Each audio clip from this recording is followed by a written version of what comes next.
afternoon, everyone. Welcome to Meals in Jars, Homemade Fast Food. This is the UC Master Food Preserver online program. Today's Master Food Preservers is me, Michelle Jones. I'm your MC.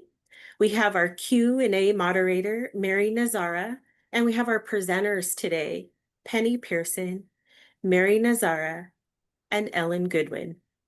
This program is being recorded, and a copy of this slide deck will be given to you, and a class handout with a recipe will be sent to attendees who complete this post-class. We have some Zoom housekeeping rules. Please keep your mics muted when not speaking. During live questions, unmute and speak and raise your Zoom hand. At any time, type questions or comments in the Zoom Q&A feature. And what you'll do, you'll open this form from the menu bar at the bottom of your Zoom screen. If you don't see Q&A on your bar, click More. Then select Q&A from the pop-up menu.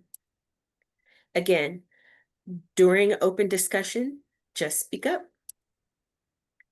Who are we? The UC Master Food Preserver Online Delivery Program is a community outreach online-based, grant-funded volunteer program within the University of California Division of Agriculture and Natural Resources that provides up-to-date research-based information on food safety and preservation. What is our mission? To keep Californians safe and well as they use culturally appropriate research-based practices to safely preserve food in the home, reducing food waste, increasing food security, and providing engaging ways for Californians to explore healthy food. We have a disclaimer. This does not imply endorsement of any opposition to a specific organization, product, or service. For today's program, we have Fundamentals of Pressure Canning by Penny Pearson, Vegetarian Tortilla Soup by Mary Nazara, and Chicken Curry by Ellen Goodwin. And today we're going to go ahead and start out with Fundamentals of Pressure Canning by Penny Pearson. Thank you, Michelle. Hello, everyone, and welcome. We are going to have a very short session right now just talking about pressure canning. And just so you know, I am not the end-all be-all on pressure canning for today's session because we have so much going on. So I am going to post in the chat, I believe you should be able to see it, one of our longer videos that we have done that helps you to understand pressure canning on a broader basis. So I believe it should show up in the chat. Somebody confirm that for me, either with a thumbs up or just a chat saying yes or no. We're going to talk about pressure canning. We're going to look at kind of the process. I see a thumbs up. Thank you. We need to be very careful with pressure canning because this is not pressure cooking. All right. There's very different things going on in this process. Many of you may have grown up with grandma with a pressure cooker on the stove full of, ham and beans that's under pressure, but that's not canning. We need specific equipment in order to pressure can because pressure canning helps us to preserve what are called low acid foods. Think of vegetables, meats. Those are things that need specific temperatures and pressures in order to do its job. Now, high acid foods, such as like when you make pickles or you do fruit, they don't need that high pressure and they are okay in what we call a water bath canning. Pressure canning is more important. Can I have the next slide, please? So we got the next slide? Okay. Our pressure canning is really the only safe way that we can preserve these low acid foods. We have to eliminate this little bug in there called Clostridium botulinum, because that's what causes that really bad illness called botulism. And it needs the pressure and the temperature in order to do that. Now, when you think about these low acid foods, you're going to be thinking about, okay, my squash maybe, or my green beans, or my peas, chicken, meats, seafood. These can all be safely pressure canned as long as you're following a good tested recipe and you check them out and make sure that they are indeed low acid. I'm going to post that link inside of the chat again. That will get you to a list of what is considered low acid foods, those that have a pH value higher than 4.6, and you can read over that on your own. So let's go to the next slide and talk a little bit about pressure canners themselves. These are pots. We all have pots, but they have very specific lids and they have some very specific equipment on them. So they are made up of a very steady bottom pot. And in order to be considered a pressure canner, they must be able to hold 4 upright quart jars. Now, you might see some things that represent something different, but believe me, 4 quarts standing upright in this pot. And then it requires a lid to go on top. And this lid must seal onto that pot. That pot lid has things like a pressure gauge, or what's often called a weighted gauge. And these are important because they measure the amount of pressure that is being measured in that pot. And remember, pressure plus heat is getting rid of that botulism spore. We don't want that growing in our food. So you need to make sure, if you have a pressure canner, first and foremost, get yourself the manual. And if you happen to buy it used, get online and find a copy of it. It will give you all the necessary information about what kind of seal it has, how it needs to be maintained, looking at the dial gauge to make sure it's measuring correctly. That's a service provided by the Extension Service. So today's recipes use 2 different types of pressure canners. One of them is called an All-American, and the other one is a Presto. Is that right? It's a Presto or Miro, guys. I just forgot. So let's take a look. Somebody shout out in the chat for me or whatever. I think I just forgot our other pressure canner that we were using. So in the next slide, I'm going to show you kind of the basics of what we do with our pressure canner.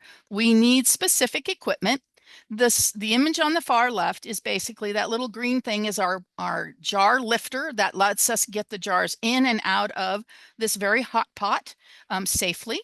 We have ladles in order to fill our jars using the red funnel so we can keep our space neat as possible. And then we have that little green thing that we call our debubbler, but it also allows us to check what's called the head space, how much space is between the product in your jar and the lid of your jar. And those recipes that you're looking at will give you very specific headspace requirements, okay? That middle picture has to do with a rack. All of your pressure canners come with a rack. You need that in order to keep your glass jars from bouncing around on the bottom of your pressure canner. So you can use the one that came with your pressure canner, but if by chance you've misplaced it, you can actually create one by using jar rings, which is what that third picture is representing, and they're zip tied together and put in the bottom of your pressure canner in order to keep those jars from bouncing around on the bottom of your pot.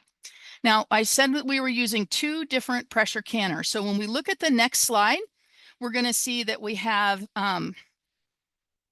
okay, maybe we aren't. Where's my slide, my image of okay, I'm missing a slide again. So the All-American canner, yep, it's gone. Go to the next one, Michelle. I'll just talk over it. The All-American, which is the image on the left here, is a metal on metal seal. And it requires a little special care on getting it sealed down correctly. The one on the right, which is a Presto, it has an actual gasket around the inside of the lid that allows it to be lined up. That's what that little open, you line up the open arrow and you twist it to get to the closed position, and that seals it together. So let's go ahead and see if on the next slide it shows how that All-American is sealed up. And so it is a little different than the ones that have the seals that you don't just twist. These actually have these little wing nuts on them that need to be turned down to snug down that lid into the pot. And we do it in opposites on an All-American. All-American are just as I say, they're American made, and they will last generations. Okay. So now that we understand that our canners need to be set up correctly, Michelle, can you go back 2 slides, please, with the one with the jars on it? Because when you create your product, okay, you're going to follow the recipe, and it's going to allow you to, however that process is, you're going to have to check your jars to make sure there's no nicks or cracks in them. You're going to make sure that they are heated or and ready to go based on your recipe. It will tell you. And then you're going to have to go through the process of you fill your jars and you check the headspace again because you're following that recipe. And then from there, you're going to make sure there's no food product on the rim of that jar. So you're going to make sure that's cleaned off. And a lot of people can use a paper towel with a little water, or some people use a paper towel with a little white vinegar, especially if you're working with something that has a little oil or grease in it. You put that lid on, and then you're going to put the ring on top of it. Now, once you have your product in the jar ready to go, now we're going to jump forward to slide number 10, I believe. And it's going to help us to understand that we have to start one more, Michelle, go to the next one. We're going to start our canner with our recommended amount of water, which is usually 2 to 3 inches in the bottom of the pot. And we're going to start heating that up. Now, we are not going to put the weighted gauge on yet until we vent our pressure canner. This is very important. And I'm going to have Michelle run this little slide here in the video in just a second. We need to get that water boiling, and we need to see the steam shooting out of this vent. And it looks and sounds something like this. Go ahead and play it, Michelle.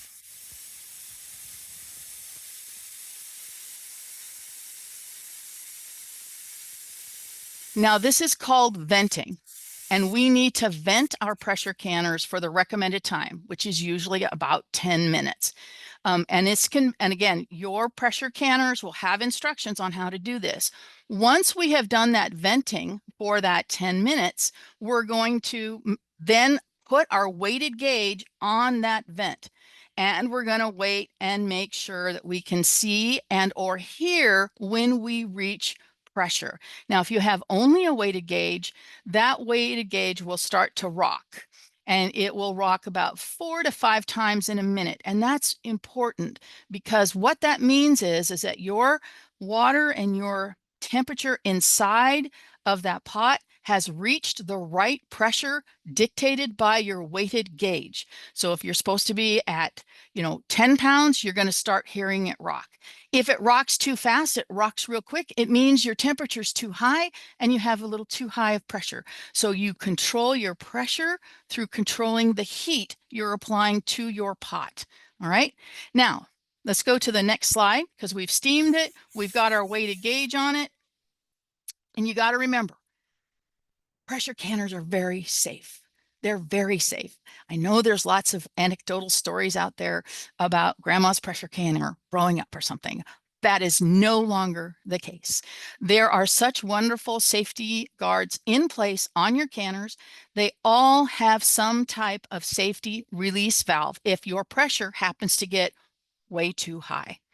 And that's what means it will pop. It won't explode. It'll just pop that safety valve to release that excess pressure. All right. That means that you can be very confident that you, as long as you're keeping an eye on it, don't walk away and start watching some television show. Keep an eye on your pressure canner until your recommended amount of time for processing is met. And again, this means you're going to have to take a look at your instruction manual for your canner itself. So once your processing time, you can go to the next slide, Michelle. Once your processing time is over, all right, depending on that amount of pressure that you need to add to 5 pounds per square inch, 10 or 15, that signal of how it jiggles is when you start that time. So your time for processing your soups or your stews or whatever you're doing under pressure, you start the timer at that point. Now, this is important to understand that you're controlling this with heat and that jiggle, because if it goes down below that temperature and it stops jiggling, you need to bring it back up to that temperature and back up to that pressure and start that timer all over again. We don't want to do that. So keep an eye on it, make sure it's jiggling at the appropriate levels. If you have a gauge on your canner, you watch that gauge as well and make sure that it never drops below the recommended pounds per square inch. Okay, let's go to the next slide.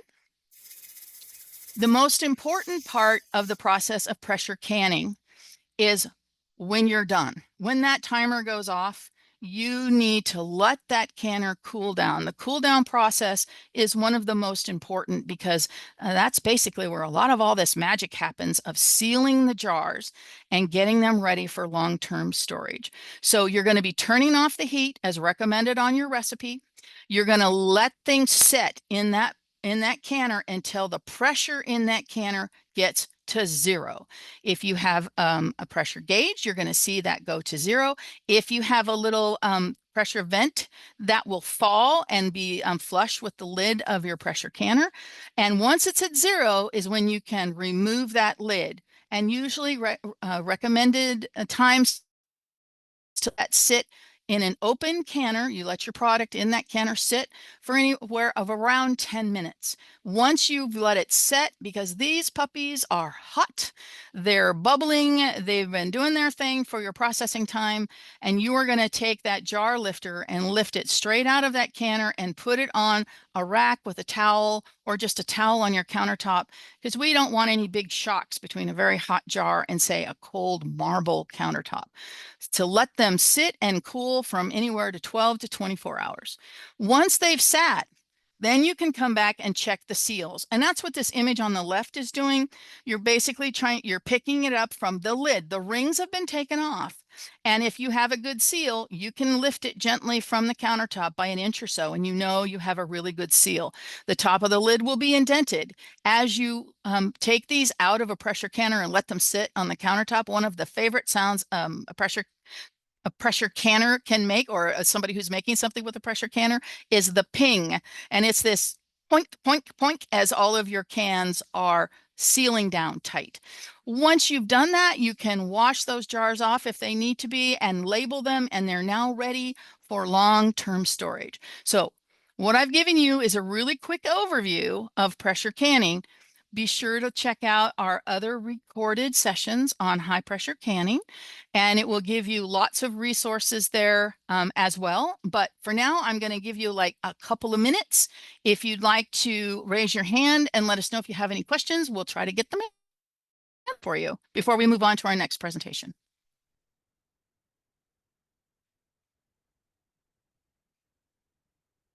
This is when we play the Jeopardy song, right? And I won't sing it because you really don't want to hear me sing. No questions? Is there anything in the chat or in the Q&A? Lois, I see your hand up. Go ahead and unmute. Thank you very much. Sure. I am not experienced in this, but I'm kind of curious about whether some of these things can be adapted to Instapots, which have, been the rage. I'm just curious. Unfortunately, no. They have not been sufficiently tested, and they typically do not have enough space in them for that qualification that I mentioned to before.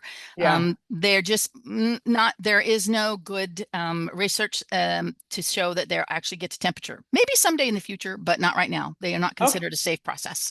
Okay, thanks. I just thought it was be interesting to know, since so many people nowadays have an Instapot versus my grandmother had a pressure cooker. Right. Think of Instapots as a pressure cooker, right? It cooks your meat and does all those great things, but it's not sufficient for canning. Thank you. Brittany? Hello. Hi. So I have here a pressure can jar of Southern California strawberries, for they're just not the same up here. And I got the nice seal. I did all the things. It was the first thing we pressure canned. How long is like a fruit, if I did this correctly? How long is something like this theoretically good for hanging out on my shelf? And when I opened another one, it had almost like a graying kind of near the top, but like not like a ton.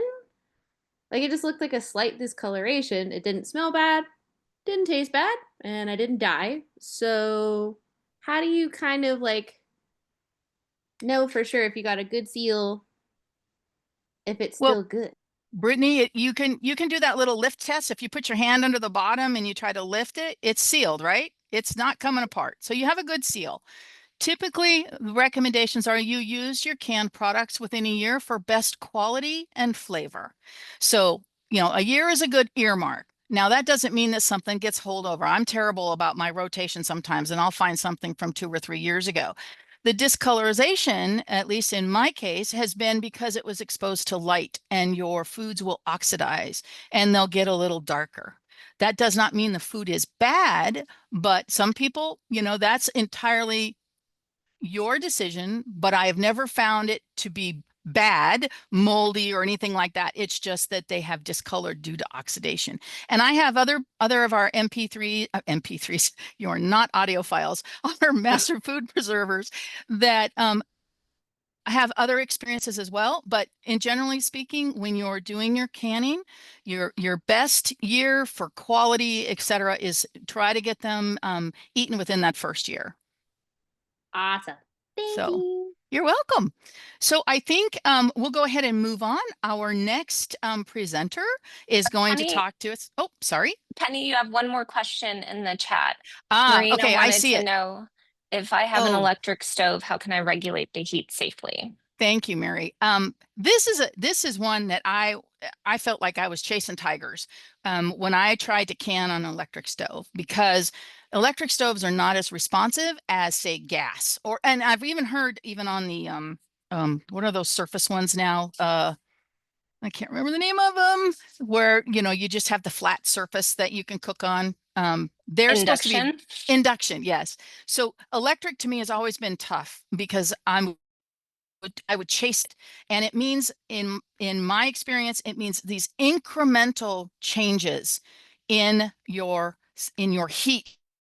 So if your jiggler is just going nuts like crazy and you have too much pressure, you'll learn your stove and you've got to bring it down a notch.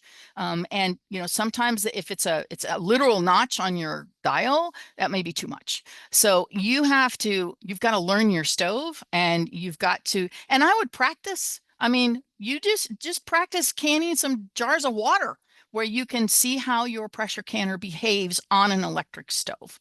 That's my best advice, because I like gas and I have much more control. Whenever I did it and I tried it on electrics, I was chasing it all the time. So I would definitely practice. So I think we're good to move on. So Mary, I will turn the table over to you and let you start us off with your recipe. Thanks, Penny. Hi, everyone. Today I'm going to show you how to preserve vegetarian tortilla soup using the USDA guidelines for canning your own soup. So what's so great about meals in jars? In my family, we have different dietary preferences. I eat mostly a plant-based diet. My family does not. They're definite carnivores. So to make things easier, I like having meals ready ahead of time, either for me or as a quick dump and go meal for my family. What I love about the shelf stable meals is they don't take up freezer space. I enjoy freezer meals too, but with meals in jars, there's no thawing needed. It's just open, reheat, and go. Next slide, please.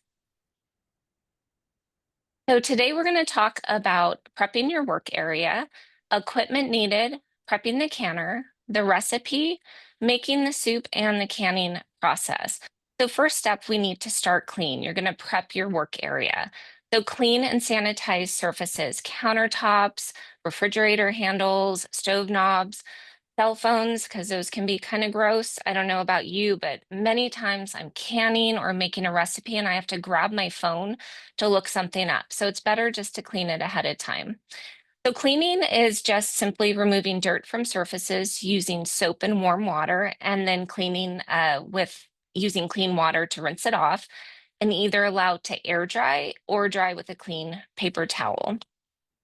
Sanitizing is reducing the number of germs that cause illness using a sanitizing solution. So if you're doing a store-bought sanitizer, just follow the manufacturer's instructions.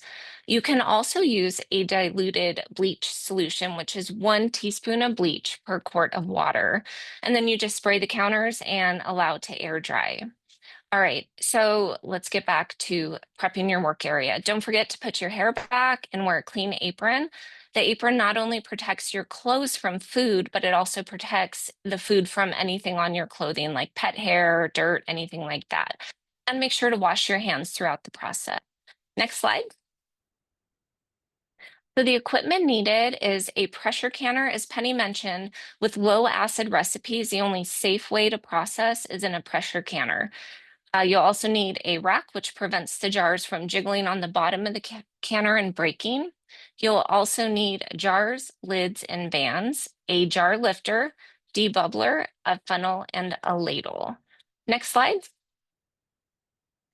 So prepping the canner, you're going to place the rack in the pressure canner and fill with 2 to 3 inches of water and put it on the stove top. Wash your jars, lids, and rings with hot soapy water and rinse well.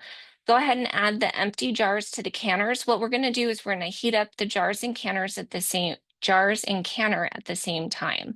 So we're not going to do that quite yet because we have some food prep that's going to take a little bit of time. So we'll start heating the canner once our prep is underway.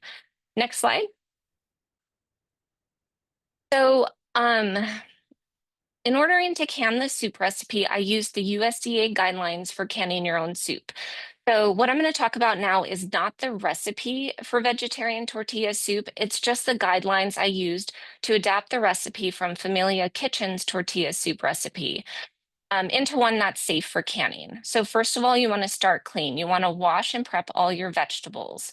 So what can you add to the soup? You can add vegetables, meats, and spices. For the vegetables and meats, you need to make sure that each of them has a tested, approved canning recipe on their own. For meats and seafood, you need to cook them before canning. And if you're using dehydrated or dried beans or peas, you need to rehydrate them before adding them. And there's 2 ways to do this. You can soak the beans overnight for 12 to 18 hours, or you can do a quick soak, which is just covering the beans with water, bringing to a boil for 2 minutes, remove from heat, cover with the lid, and soak for an hour. Either method you use, you're going to rinse and drain and rinse the beans, cover with fresh water, and bring to a boil and boil 30 minutes, and then they're ready to go for your recipe. All right, back to the canning guidelines. You're going to take all of your ingredients, put them in a stock pot, and boil for 5 minutes before filling the jars. So the jar filling rule, which is really important for canning your own soup, is a 1-to-1 ratio, solids and half liquids. So you're going to use a slotted spoon to fill your jar halfway with solids, and then add liquids to 1-inch headspace. The processing time would be 60 minutes for pints, 75 minutes for quarts, and 100 minutes if it contains seafood. And you're going to need to adjust for altitude. So things that you don't want to add before canning would be rice, pasta, flour, thickeners, milk, cream, or dairy. And you don't want to puree the soup before canning. You can do these things before serving. Next slide. So here's the ingredients for the vegetarian tortilla soup. You'll get the recipe along with the Can Your Soup guidelines in the class handout. Next slide. Okay, so making our soup, we're going to want to remove the skins from the tomatoes. You do that by cutting an X in the bottom of the tomato and dip it in boiling water for 30 to 60 seconds until the skins crack. Then you're going to plunge those tomatoes in an ice bath. for about a minute. We don't want to cook the tomatoes. We're just making it easy to remove the skins. So the skins should just slip right off. Go ahead and core the tomatoes and then chop them. Next slide. So roasting the vegetables, you're going to preheat your oven to 400 degrees, rinse the vegetables, and then place the peppers, onion, and tomatoes on a sheet pan, drizzle with olive oil, and season with salt and pepper. Next, you're going to take a head of garlic and just slice off the top to expose the cloves. Put it on a piece of tin foil and then drizzle with olive oil, wrap it up tight, and then put it on the sheet pan. You're going to pop the sheet pan in the oven and roast 30 to 45 minutes, turning at least partway through. Keep an eye on it. My vegetables were done closer to 35 minutes, so you don't want them to burn. All right, so once that time is up, you're going to cool the peppers until you can handle them, and you'll remove the stems and then the seeds and chop. Now we can start heating up our canner and jars to simmering or 180 degrees. So this is a hot pack. So the canner should be at about 180. And a hot pack is just putting hot food into hot jars. Next slide. So to a stock pot, you're going to squeeze the roasted garlic cloves into the pot and then add the roasted veggies along with any juices that were on the sheet pan. Add the broth and spices and bring to a gentle boil. Stir in your prepped carrots. And since this recipe calls for canned corn and beans, we're going to drain them. So drain the corn, add it to the pot, and then drain and rinse your beans and add those.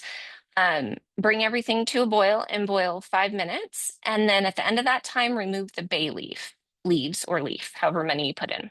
Next slide. So this is the fun part, filling the jars. So you're going to fill the jars, like I said, using a slotted spoon halfway with solids, and then you're going to add liquid to 1-inch headspace. Then use a non-metallic utensil, such as a chopstick, to debubble. After you do that, check the headspace again and make any adjustments. Then you're going to wipe the rims with white vinegar or water. This helps to ensure a seal. Next slide. So you're going to remove, this is filling the canner. You're going to remove 1 jar at a time and fill it. Remove 1 jar from the canner and fill it like the slide before this was. Then you're going to place the lid and ring on the jar to fingertip tight, and then load the jar into the canner. So you're going to want to make sure to keep the jar straight because we just cleaned those rims off. We don't want to splash any liquid or get any food particles on the rim, which could prevent a seal. Once all the jars are loaded into the canner, put the canner lid on and turn the heat up. And like Penny explained, you're going to want a steady stream of steam for 10 minutes. Once that time is up, put the weight on and bring your canner up to pressure. And once it's up to pressure, either using the dial gauge or the weighted gauge, when it starts rocking or jiggling, you start your timer. If at any point in time the pressure drops, you're going to have to stop the timer, bring it back up to pressure, and restart your time. I know it's a pain. It's happened to me a few times, but it's the only way to ensure that your food is safe. Next slide. Once the time is up, you're going to turn off the stove and then let the pressure drop naturally to 0. Remove the weight. After it drops to 0, remove the weight, and you're going to wait 10 minutes. Once that happens, you're going to remove the lid carefully, and then you can take the jars out, making sure to keep them upright. Once again, we don't want to splash any liquid or food or upset those lids. You're going to take the jars and put them on either a towel or a cutting board. And then this is a difficult part, but you just let them rest 12 to 24 hours. Once that time's up, you can check for the jars that they sealed. If you have any unsealed jars, you can either reprocess within 24 hours or refrigerate. Then for the jars that's sealed, you're going to remove the rings, clean the jars, and label with the date you canned and the recipe. Next slide. So this was my lunch after canning. This is the homemade fast food, the vegetarian tortilla soup. You can serve it with cilantro, sour cream, guacamole. You can spice it up with some hot sauce or jalapenos. I really, really have enjoyed making this recipe and also eating it, and it's one that I'll make again and again. Thank you. Does anyone have any questions? Mary, Brittany has her hand up with a question. Oh, Brittany? hi, Brittany. Go ahead. Hi. Hi. I put my hand up when you said not to puree the soup before canning. Do it after. Why? It's because of heat penetration. So when these recipes are tested, they are tested so that all of the portion or all of the food in the jar reaches the correct temperature. And so when you puree it, unless it's a tested recipe, when you puree it, we don't know if the jar gets enough heat. So remember, as Penny explained, to kill the Clostridium botulinum, those jars need to reach a minimum of 240 degrees throughout the whole jar. So that's the reason. Oh, that makes sense. I know this recipe isn't for butternut squash soup, but I have a whole box of butternut squash eyeballing me from the kitchen. So I'm glad that you said that and told me Nice. why, because otherwise, botulism. Right. Thank you. Thank you. Any other questions?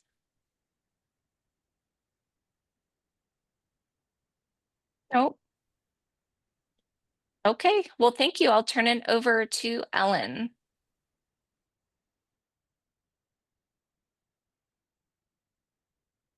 Thanks, Mary.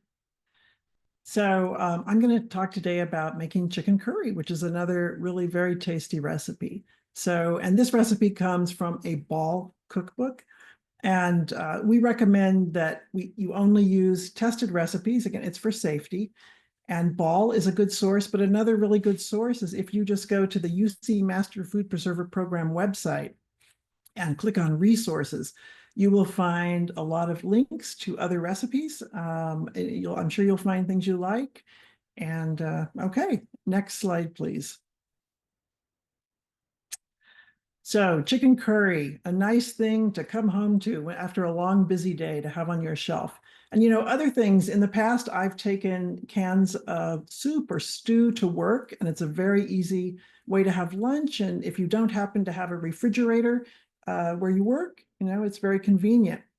You can even eat these room temperature, and they're still pretty good.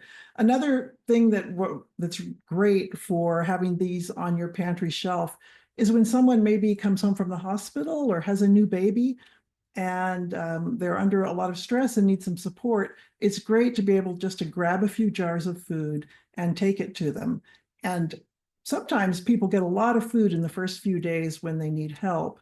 And then, a week or two later, they don't have anything. But with canned soup, stews, other things like that, they can last for a long time. You don't have to worry about whether people have freezer space or refrigerator space. So chicken curry. As Mary said, of course, first we clean the work area. You want to wash your jars, lids, and rings. You want to check your jars too, because any kind of a crack or a chip on the top, you don't want to use that jar because that sometimes can make the jar have a weak spot that will break apart in the canner. You also need to use new lids each time. The jars and rings can be reused for years, but lids you can only use one time. So you place your rack into the canning pot, you add into the pressure canner, you add 2 to 3 inches of water and you begin gently heating. You put your empty jars into the canner, and this recipe is what we call a raw pack. That means everything goes in raw and it gets cooked. It's under very high pressure and high temperature in the pressure canner. So it cooks all the food and it makes sure there will be no pathogens able to survive after pressure canning. So with a raw pack recipe, you heat your canner to 140 degrees and your jars. Then you can lower the heat, put the lid on the canner, and prepare the curry. Next slide, please. So you'll get the recipe on the handout, which you should get in a few days, hopefully. And then you heat up your chicken broth. We used about a quart. I don't think we used the whole quart, but we heated a quart. And you want it hot but not boiling. Washed vegetables in cool running water. Do not wash raw chicken. That spreads pathogens in your sink and on your countertop in your kitchen. And anything that is on that chicken will be destroyed in the pressure canner. Then peel and chop your vegetables according to the recipe. Cut chicken into roughly 2-inch pieces. Combine all the ingredients, including your spices and herbs. Next slide. Then you're going to press the raw curry into the jars very firmly. And you're going to get your hot jars out of the canner. You're going to put the curry in there. Like I say, press it firmly in, leaving a 1-inch headspace. Next slide. Then you're going to add broth, and you also need to make sure you maintain that 1 inch of headspace. You're going to check for air bubbles you can use a chopstick or some kind of a plastic implement. Don't use metal because that might scratch or nick the jar and again, make a weak space or a weak spot that could break inside the canner. So next slide. Going to wipe your rims with, in this case, we wipe them with a little vinegar on a paper towel. That really makes sure there's no oil or food residue, but you can use water also. Then you're going to put on your lids and rings and what we call fingertip tight. Okay, next slide. You will carefully lower each jar, not tilting them, into the heated canner. Secure the canner's lid and remove the weighted gauge, like Penny explained. Turn up the heat, and once you see that steady stream of steam, you begin timing your 10 minutes. After the 10 minutes, replace the weighted gauge and allow the pressure canner to come up to pressure. Then adjust the heat on your stove to maintain the pressure for the entire processing time. Next slide. Depending on where you live, you may need to adjust your pressure when you're pressure canning. So you need, the higher up your elevation, you need more pressure to reach the required temperature. So it's always a good idea to read the instructions on your pressure canner. But here we do have a chart for this particular recipe telling you what pressure you need at different elevations. Next slide. So once your full processing time has elapsed, you turn off the heat and you leave the canner's lid on until the pressure has dropped to 0. Then you remove the weighted gauge and you wait an additional 10 minutes to let the jar's contents settle. I mean, that food is really, really hot. So then you remove the canner's lid. Actually, I think we already remove the canner's lid. I think we already did. I'm sorry, this slide is a little confusing, but you wait the 10 minutes. Once the pressure drops to 0, take the lid off. I'm sorry for the error. And then you wait the 10 minutes with the lid off, okay? Then using a jar lifter, take the jars out of the canner, place them on a rack or a towel, let the jars cool undisturbed for 12 to 24 hours. And then as was explained, you check your seals. After that time, you wash the jars, you can remove the rings, you can dry them, label them, and store them. And for best flavor and quality, we recommend you do eat it within a year, but it actually would last longer. So any questions? Oh, wait, one more slide. Oh, next slide, please. This chicken curry is really good if you add coconut milk. That's something you would add after. So when you're warming it up for your meal, or you can also add vegetables like snap peas or diced red bell pepper for a little crunch and color. It's great over rice, couscous, quinoa, some riced cauliflower. It's also tasty with cilantro, maybe a little sour cream, and a piece of naan really hits the spot with curry. So, okay, any questions?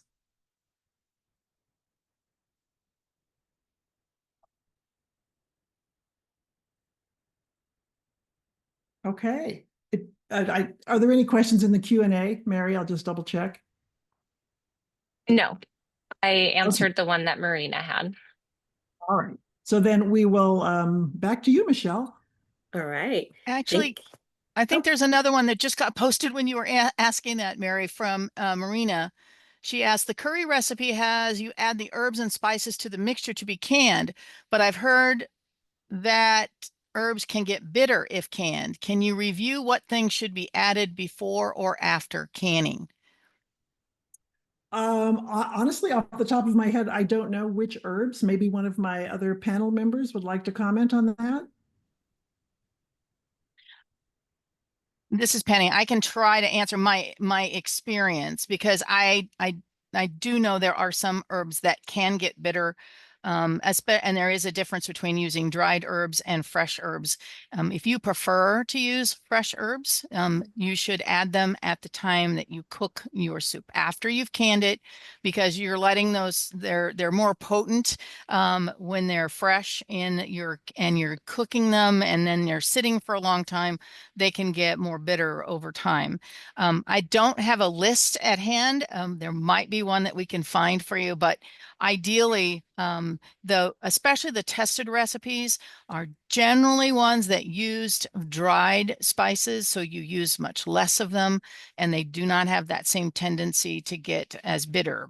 If you prefer to use fresh herbs and add other things, I would add them at the time that you open the jar and cook your soup, and add your fresh herbs at that time. Like with the curry, I wanted to I added extra cilantro and some more sliced green onions. Those were not canned with the curry, but they were added after the fact. Okay, thanks, Penny. I'd like to offer a little further explanation on the pumpkin and butternut squash canning. It's recommended, obviously, we've already said that you don't puree it beforehand, and it's a density issue is the reason we suggest that. The recommended method is to cut those into 1-inch chunks, which gives an easier heat penetration. And then once they have been canned properly according to the recipe, then when you open them, you can then puree and add your seasonings. So that's kind of an explanation, so that hopefully everybody understands the reasoning behind not pureeing those two items in particular. Thank you, Tim. All right, because of time, we're going to go ahead and move on. Thank you all very much. All right, so we do have a very small window of time. So if you do have any more questions, you can unmute, speak up, raise your Zoom hand, or type your question in Q&A.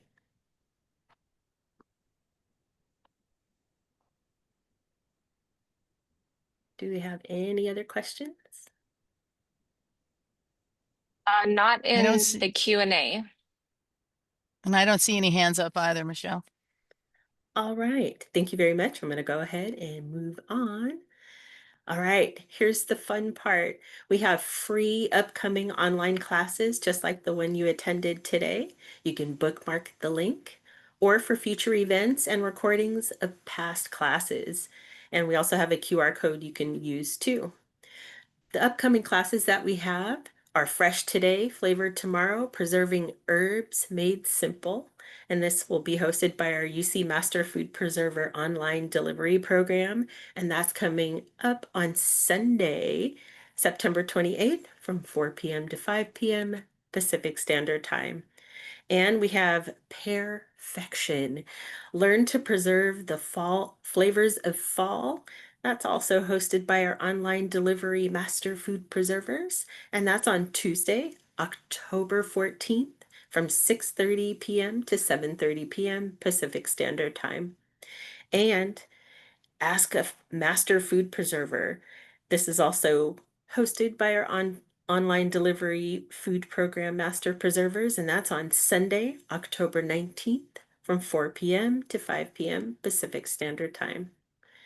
You want to learn more? You can use these QR codes here to sign up for our monthly newsletter, and you can find us on Facebook and Instagram under UCMFP.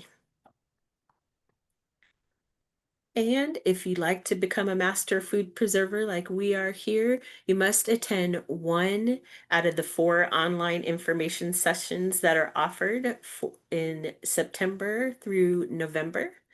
And applications due are November 23rd of 2025.